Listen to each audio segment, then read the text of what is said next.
Hi, my name is Yasmin Chagas.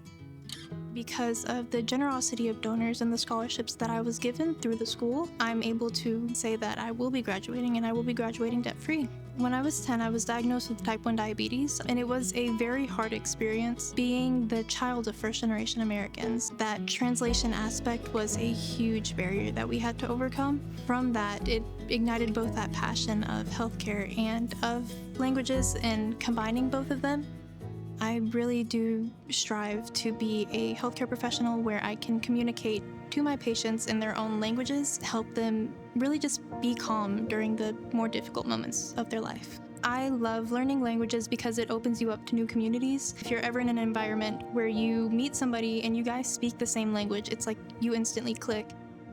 What I learned from being in exercise science, it's really helped me be able to apply that into what I do for work as well. I have developed so many skills, both professionally and also in terms of communication and confidence, that I fully attribute to KSU and the resources that it's offered.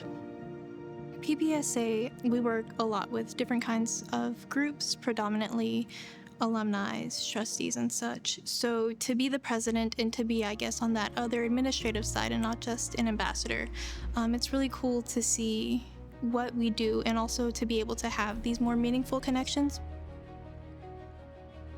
To all donors, thank you. It's because of your donation and your generosity that students like me, students all across KSU, can achieve their dreams and grow both professionally and into the person that they're meant to be.